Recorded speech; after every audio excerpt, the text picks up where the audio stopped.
हम बाइबल में देखेंगे सबोपदेशक 4 अध्याय और हम देखेंगे 9वीं आयत को। 1 से 2 अच्छे हैं क्योंकि उनके परिश्रम का अच्छा फल मिलता है। आमीन। 1 से भले 2 है। पवित्र शास्त्र बाइबल में पढ़ते हैं जब परमेश्वर ने आदम को बनाया और फिर परमेश्वर ने कहा आदम का अकेला रहना अच्छा नहीं है, ये मेरे मकसद को अकेले पूरा नहीं कर पाएगा, तो मैं इसके लिए एक साथी बनाऊंगा, एक सहायक बनाऊंगा ताकि पति पत्नी दोनों मिलकर उस काम को पूरा कर सकें जो मैंने इनको सौंपा हुआ है। तो इसीलिए बाइबल में लिखा है 1 से भले 2 हैं। अगर हम परिवारों को देखें, बहुत सारे परिवार में कई बार क्या होता है, औरत जिम्मेवार होती है लेकिन हस्बैंड रिस्पॉन्सिबल नहीं होता। कई परिवारों में हस्बैंड रिस्पॉन्सिबल होता है, वाइफ रिस्पॉन्सिबिलिटी नहीं उठाती। तो हम देखते हैं ये परिवार हमेशा सफर करते हैं, कहीं ना कहीं से घटी रह जाती है। चाहे एक व्यक्ति कितना भी जोर क्यों ना लगा ले, लेकिन उसके बावजूद भी वो फैमिली वैसी नहीं बन पाती जैसे बननी है। आज हम देखते हैं एक बहुत बड़ा डिसेप्शन है दुनिया में, एक ही जन कर लेगा।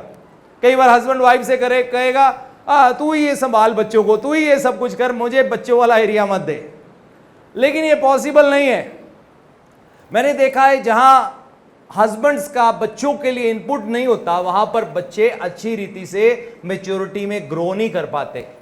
माँ बच्चों के इमोशंस को भर सकती है, उनको प्यार दे सकती है, उनको गले से लगा सकती है, लेकिन आदमी अगर इनपुट देगा बच्चे विजडम में, बुद्धि में बहुत बढ़ जाएंगे। जो हस्बैंड्स, जो पति घर में बुद्धि के साथ जिंदगी नहीं बिताते, उनके बच्चे सफर करते हैं। मां से हो सकता है उनको प्यार मिल रहा हो, लेकिन विजडम में, बुद्धि में, समझ में वो अपनी लाइफ में बच्चे बेस्ट नहीं कर पाते। इसीलिए परमेश्वर ने आदमी और औरत को बनाया है। इसीलिए वचन में लिखा है 1 से भले 2 हैं क्योंकि उनके परिश्रम का अच्छा फल मिलेगा, उनकी मेहनत का अच्छा फल उनको मिलेगा। अब हम जब बाइबल में पढ़ते हैं मत्ती रचित सुसमाचार उसका 18 अध्याय 19 आयत, मैं तुमसे कहता हूं यदि तुम में से 2 जन पृथ्वी पर किसी बात के लिए एक मन होकर उसे मांगेंगे, वो तो वह मेरे पिता की ओर से जो स्वर्ग में है उनके लिए हो जाएगा। तो यहां पर हम देखते हैं परमेश्वर के वचन में हमने पहले पढ़ा 1 से भले 2 हैं, और यहां पर परमेश्वर कहते हैं अगर 2 लोग किसी बात पर सहमत हो जाएंगे, और यहां जो सबसे बड़ी पावर है वो है हस्बैंड वाइफ की पावर। हस्बैंड वाइफ का रिश्ता दूसरे नंबर का सबसे शक्तिशाली रिश्ता है दुनिया का।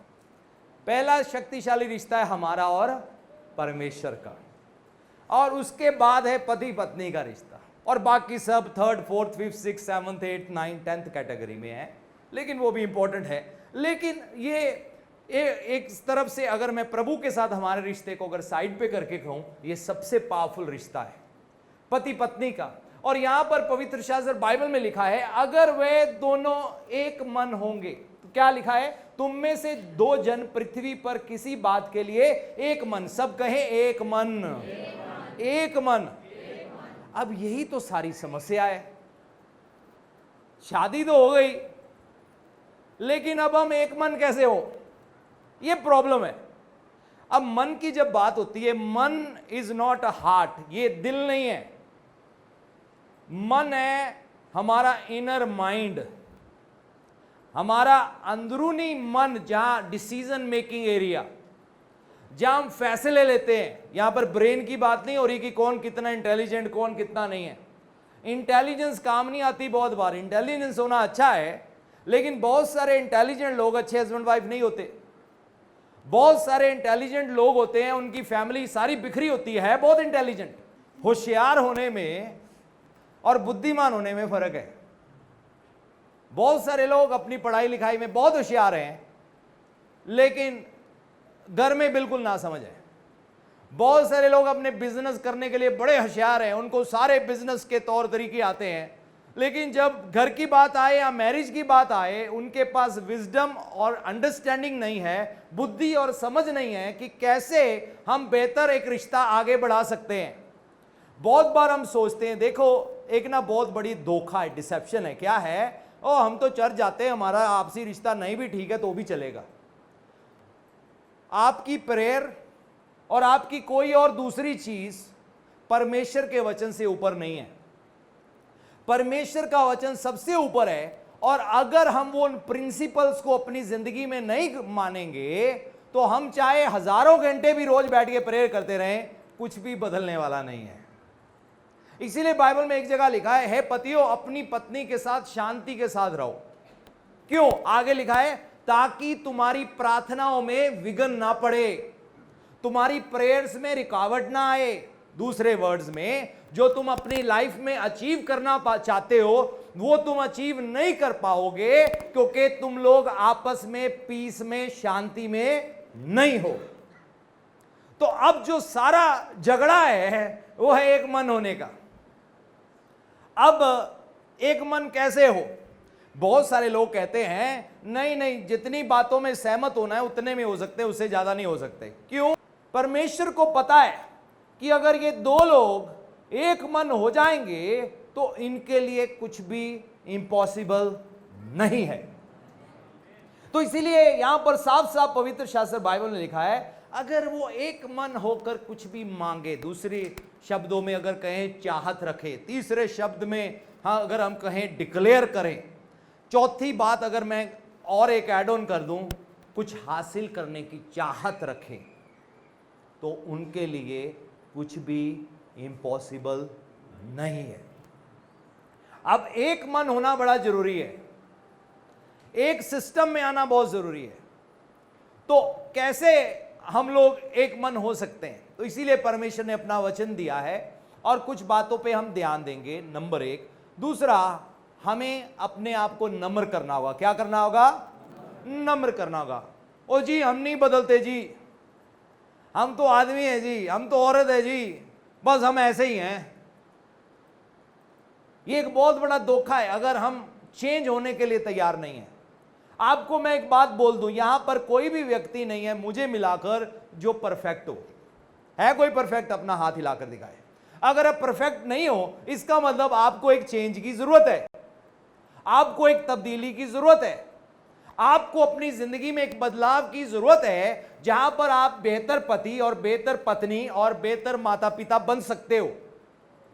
तो सबसे पहली बात है, हमें चेंज की जरूरत है। और अगर हम कहें कि नहीं हम ठीक है, हमें कोई ना समझाए, तो ये प्राइड है, ये घमंड है। और बाइबल में लिखा है, विनाश से पहले क्या आता है? घमंड आता है। विनाश से पहले घमंड आता है। अब ये क्यों लिखा है विनाश से पहले घमंड है? यानी कि विनाश रिजल्ट है, और वो विनाश का रिजल्ट अगर हमें नतीजा अपनी जिंदगी में हासिल करना है कि हमारी जिंदगी में विनाश हो जाए, तो उसके लिए एक काम करना होगा, और वो है हमें घमंड करना होगा। और घमंड कहेगा हम नहीं बदल सकते, घमंड कहेगा हम ऐसे ही हैं, घमंड कहेगा हमें बदलने की कोशिश मत करो, घमंड कहेगा मैं परफेक्ट हूं और मुझे कोई भी ना समझाए, घमंड कहेगा मुझे किसी की नहीं सुननी, मुझे किसी की नहीं सुननी, मुझे कोई तब्दीली की जरूरत नहीं है। घमंड पता क्या कहेगा? पहले तुम बदलो। क्या कहेगा घमंड? मैंने कई बार देखा है कईयों के साथ बैठ के, कई बार जब मैंने कपल्स को काउंसलिंग दिया है, अरे पहले मेरे पति को तो बदलो, पहले मेरी पत्नी को तो बदलो। नहीं नहीं, आपसे तब्दीली शुरू होती है। अगर आप समझदार हो तो आप तब्दीली शुरू करोगे। आप कहोगे ठीक है मैं समझदार हूं, मुझे कोई तब्दीली लानी पड़ेगी अपने में, पहले मुझे तब्दील होना है, तब मेरे हालात बदलेंगे, तब मेरा वातावरण बदलेगा।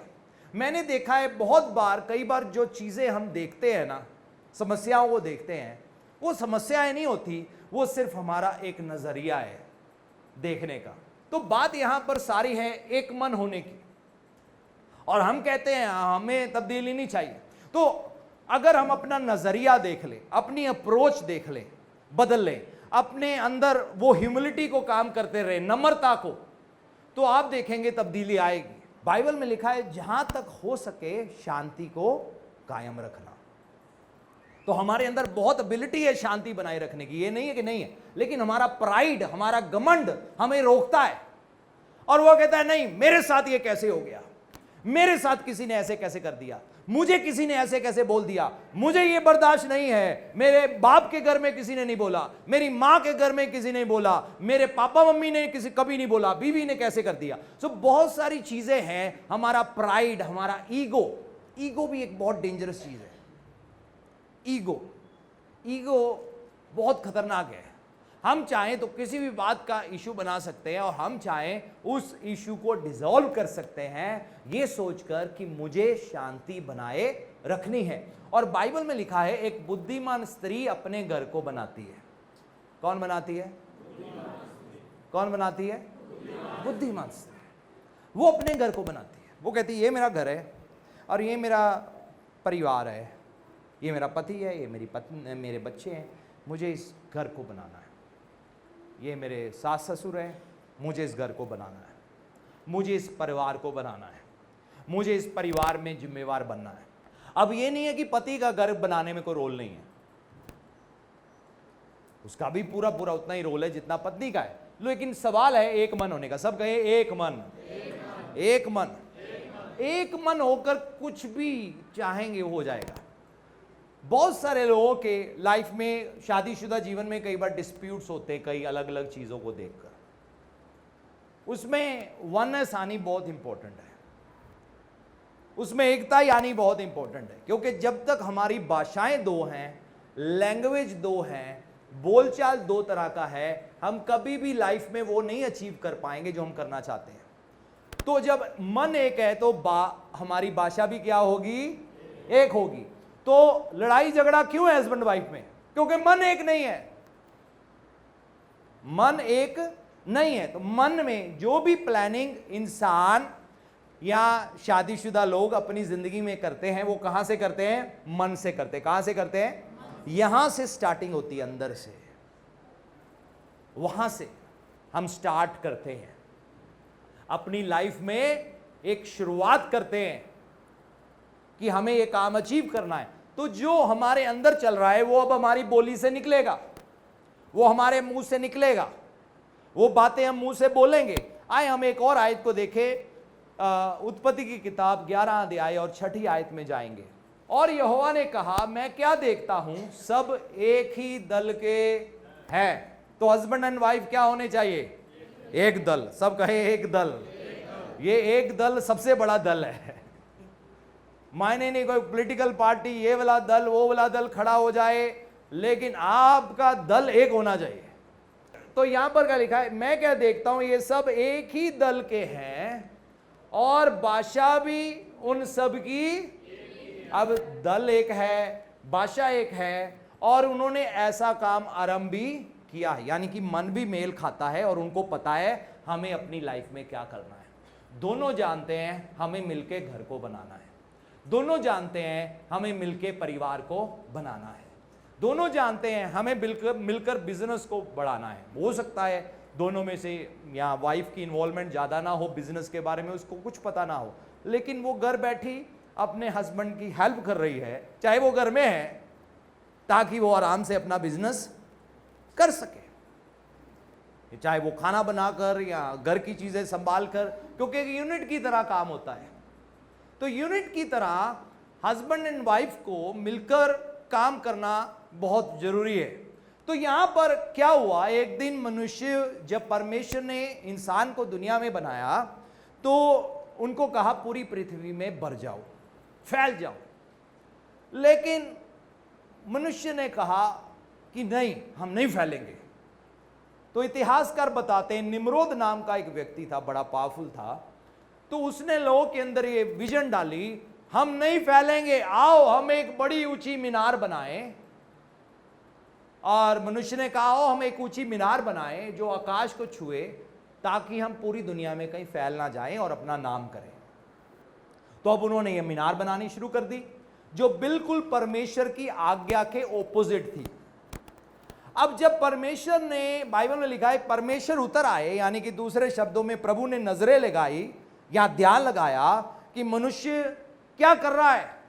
और परमेश्वर पता क्या कहते हैं, मैं क्या देखता हूं, सब एक ही दल के हैं, भाषा भी उन सब की एक ही है, और उन्होंने ऐसा ही काम भी आरंभ किया है। अब जो कुछ वे करने का, उसमें से कुछ भी उनके लिए नामुमकिन नहीं होगा, इम्पॉसिबल नहीं होगा, अब असंभव नहीं होगा। इसका मतलब है अब आपके पास ब्राइट फ्यूचर है और सोच कर देखो, ये जो काम मनुष्य कर रहा था परमेश्वर के बिना करने की कोशिश कर रहा है। परमेश्वर का भय उनकी लाइफ में नहीं था। सोच कर देखो, बिना परमेश्वर के अगर मनुष्य इतना कुछ अचीव कर सकता है, तो अगर परमेश्वर बीच में हो हमारी स्टोरी में, और कितना क्यों ना होगा।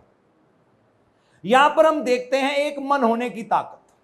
वो मन एक था, फैसला एक था, काम एक था, योजना एक थी, मकसद एक था।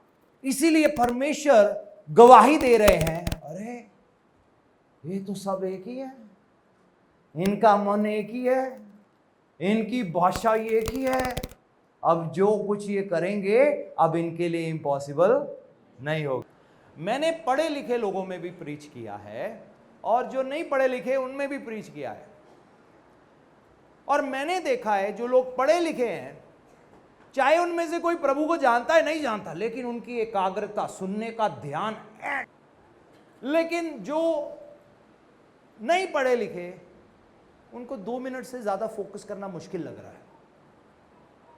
उनको सीखना, उनको बोरियत लग रही है, उनको लग रहा है ये इतना लंबा क्यों हो गया।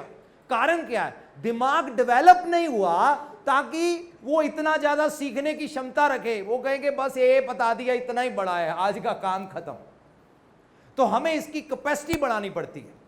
बेशक प्रभु हमारी, जब हम प्रभु में आते हैं, ऑफ कोर्स वो हमारी हेल्प करते हैं कि हम वचन को सारा दिन भी सुन सकते हैं, क्योंकि होली स्पिरिट हमें भूख देता है। लेकिन मैं जनरल ब्रेन की बात कर रहा हूं, मैं जनरल दिमाग की बात कर रहा हूं। तो दिमाग को हम डेवलप करते हैं, तैयार करते हैं, बनाते हैं, सिखाते हैं, सब कुछ करते हैं। इसमें जानकारी डालते हैं, इंफॉर्मेशन डालते हैं, किताबें पढ़ते हैं, न्यूज़पेपर पढ़ते हैं, इसको हम डेवलप करते हैं। आपकी जिंदगी में जो सबसे इंपॉर्टेंट चीज है ना, वो है आपके फैसले। क्या है? फैसले आपकी जिंदगी बना सकते हैं, फैसले आपकी जिंदगी उजाड़ सकते हैं, चाहे आप कितने भी पढ़े लिखे क्यों ना हो, चाहे आप कितने भी अमीर क्यों ना हो, धनी क्यों ना हो, या कितने भी गरीब क्यों ना हो। गरीबी आपकी जिंदगी को नहीं उजाड़ेगी, फैसले उजाड़ सकते हैं। मैंने देखा लोग गरीबी के बावजूद भी एक मन होके एक खुशी की रोटी खा सकते हैं। Family oneness. और मैंने कई बार देखा है रिच से रिच फैमिलियां टूटी हुई हैं। वो इस बच्चे के लिए रो रहे हैं, उस बच्चे के लिए रो रहे हैं, उस बेटे के लिए रो रहे हैं, उस बेटी के लिए रो रहे हैं, और पैसा बहुत है। और पैसा हो सकता है उनको आउटर कंफर्ट दे दे थोड़ी देर का, लेकिन एंड ऑफ द डे अंदर कुछ भी नहीं बदला। लेकिन मैं वापस पॉइंट पे आना चाहूंगा। अब इशू, सब कहें इशू होते हैं, लेकिन इशू को रिजॉल्व कैसे करना है वो बड़ा इंपॉर्टेंट है। यहां पर क्या लिखा है? यदि तेरा बैरी भूखा हो। आपका बैरी कौन है? कहो मेरी बैरी पत्नी है। कोई नहीं बोला, ठीक है। यदि तेरा बैरी भूखा हो तो क्या करना? जी हमें तो मुंह भी नहीं देखना, हमने ना हम नहीं बुलाते होते। प्रभु कहते रोटी खिला।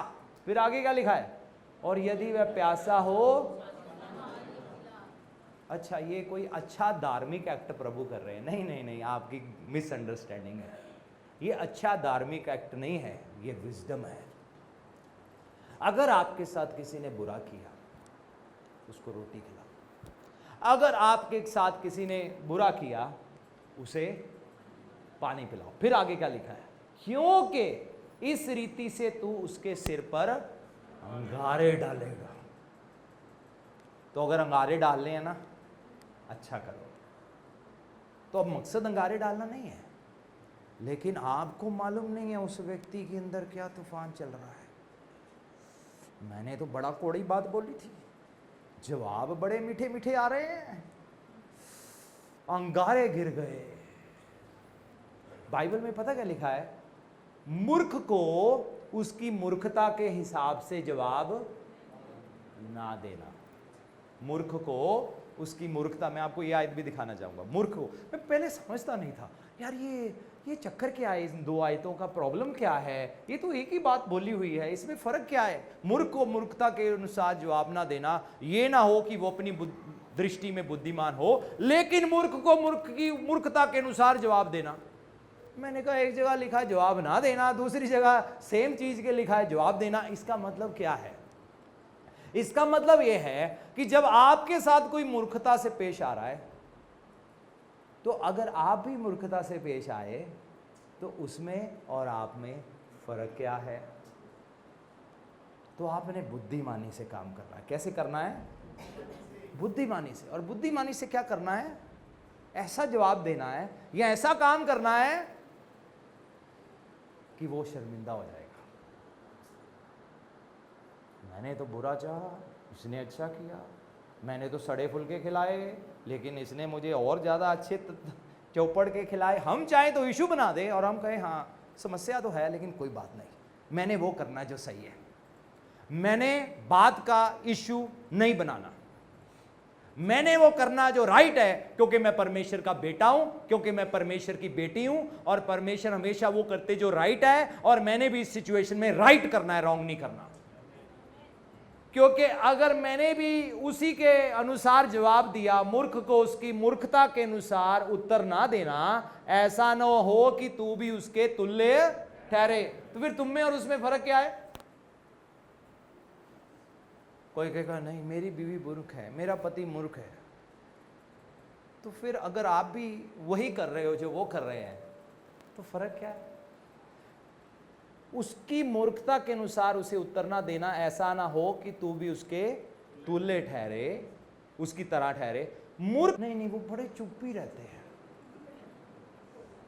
काम पे जा रहे, रोटी खाई, चले गए काम पे, काम तो वापस आए, TV channel number 1, channel number 2, ओह चंगा, बस ये बड़े शांत स्वभाव के हैं, चुप रहते हैं।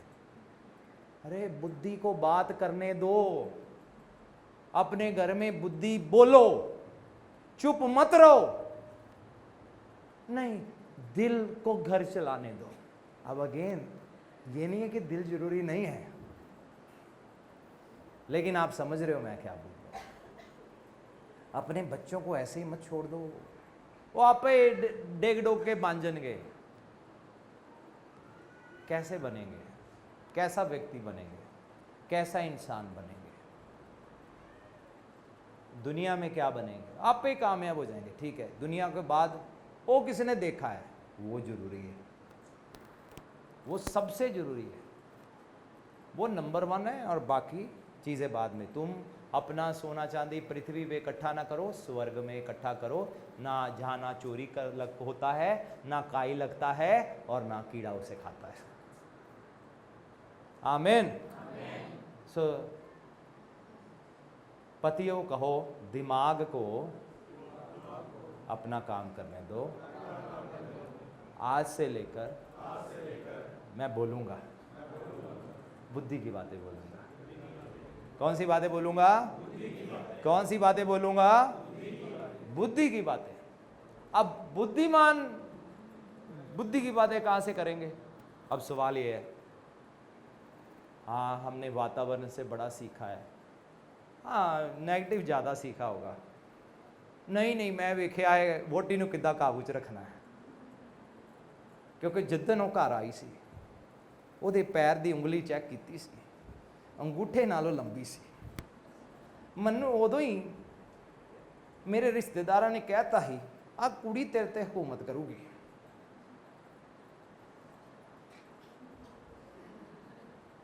औरत आप पे हुकूमत नहीं करना चाहती, वो एक अच्छी हेल्पर है, ये उसका नेचर है, उसका करैक्टर है। कई बार मजबूरी में वो ऐसी बन जाती है। क्यों? पति का कोई इनपुट ही नहीं है, पति का कोई इनपुट ही नहीं है, कोई आवाज़ नहीं है। तो आवाज़ किसके लिए होनी चाहिए? गुआंढियों के लिए नहीं, पत्नी के लिए। औरत कितनी भी झुंझलाई हो, औरत कितनी भी खपी हो, पति की घर में आकर दो बुद्धि की बातें औरत के मन को शांत कर देती है। आमीन। दो बातें उसको सुकून दे देती हैं, दो मीठी प्यार की बातें। चल मैं समझ सकता हूँ, तुझे कोई नहीं समझता, पर मैं समझता हूँ। I love you darling. नहीं आप नहीं, आई लव यू डार्लिंग। नहीं ऐसे नहीं बात बनेगी, ऐसे नहीं डार्लिंग। सारे दुनिया नहीं समझने वाली, इसीलिए तो तू मेरी बीवी है, मुझे पता है तू समझ सकती है। मीठा शब्द गुस्से को ठंडा करने की ताकत रखता है। विजडम से पेश आओ, उसको सब कुछ समझाने की कोशिश मत करो, वो दिल है, सारी चीजें वो समझ नहीं पाएगा। नहीं यार, औरत बड़ी जज्बाती होती है, नहीं, ऐसे ही प्रभु ने उसको बनाया है, क्योंकि जज्बात ना होते आज दुनिया वर्ल्ड वार से कब से तबाह हो गई होती। आदमी कहता मैं राक्षस, दूजा कहता मैं वड्डा राक्षस। जज्बात डाले हैं, आदमी के अंदर भी हैं लेकिन औरत के अंदर ज्यादा है। वो उसकी कमजोरी नहीं है, उसकी पावर है। फीलिंग्स, सब कहें फीलिंग्स। औरतें महसूस करती हैं, आदमी भी करते हैं, लेकिन औरतें थोड़ा डीपर करती हैं। आदमी भी करते हैं, लेकिन औरतों के फीलिंग्स घाव में बदल सकते हैं। तो अब जज्बात औरत की कमजोरी नहीं है, उसकी स्ट्रेंथ है। फीलिंग्स बहुत इंपॉर्टेंट है, महसूस करना बड़ा इंपॉर्टेंट है। परमेश्वर ने अपने गुण सिर्फ आदमी के अंदर ही नहीं डाले, औरत के अंदर भी डाले हैं। आप समझ रहे हो मेरी बात को? तो कोई भी ये गुण बुरा गुण नहीं है, ये परमेश्वर की ओर से है। तो जो चीज से आप 2 घंटे में उबर सकते हो, उसको टाइम लगेगा, आपको मदद करनी पड़ेगी। ओ नहीं नहीं, इतना टाइम नहीं हैगा, तो ठीक है। दुखी औरत दुखी परिवार, सुखी औरत सुखी परिवार, ये आपके ऊपर है। वैसे ही फिर वो बच्चे को बढ़ा पाएगी, वैसे ही आपके घर में ब्लेसिंग आएगी, वैसे ही आप दोनों के एक होने से आपके लिए कुछ भी इम्पॉसिबल नहीं होगा। आपकी प्रार्थनाओं में रुकावट नहीं पड़ेगी, क्योंकि आपको ये सॉर्ट आउट करना पड़ेगा। और हो सकता है पहली बार 2 हफ्ते लगे, फिर 1 हफ्ते, फिर 3 दिन, फिर 2 दिन, इजीली कोई बात। कोई उसको कितना भी टॉर्चर क्यों ना करे, कितने भी ताने क्यों ना मारे, लेकिन उसको मालूम है मेरा पति मुझसे प्यार करता है। अब प्यार करने का मतलब ये नहीं कि आपकी हर चीज में साथ दे सकते हो, कुछ चीजें हो सकता है आप नहीं कर सकते, लेकिन फिर भी आप उससे प्यार करते हो और आप विजडम से चीजों को हैंडल कर रहे हो। लेकिन वो, क्योंकि यहां पर मैं आपको ये सिखाने के लिए लाया कि सोल्यूशन कैसे करना है प्रॉब्लम्स का। मैं आपको यहां बुलाया ये बताने के लिए, कुछ प्रॉब्लम्स है वो रहेंगी, कुछ प्रॉब्लम्स रहेंगी, लंबा रहेंगी। प्रभु, जो चीजें देखकर या सुनकर मेरा दिल दुखता है ना, मेरी जिंदगी में ऐसा काम करो, मेरे देखने का नजरिया बदल जाए और मेरे महसूस करने का नजरिया बदल जाए। आमीन। प्रभु ऐसे करते हैं। प्रभु को लोगों ने टॉर्चर किया, यीशु को लोगों ने सताया, लेकिन यीशु का रिस्पॉन्स क्या था? इनको माफ करो, ये नहीं जानते ये क्या करते हैं। यीशु का जो तोड़ना मकसद नहीं था, जोड़ना मकसद था। परिवार को बनाए रखना, पति पत्नी को बनाए रखना मकसद था। इसीलिए बाइबल में लिखा, जिनको प्रभु ने जोड़ा है उसको कभी जुदा ना करना। कोई भी हिम्मत ना करे जुदा करने की, चाहे 100 खामियां क्यों ना हो, लेकिन वर्क करो, सीखो परमेश्वर के वचन से। हर चीज यहां पर है, और अगर आपका दिल हम्बल है ना, कोई प्रॉब्लम आपके लिए प्रॉब्लम नहीं रहेगी, अगर आप ह्यूमिलिटी के साथ सीखोगे और प्रभु को काम करने दोगे। आमीन।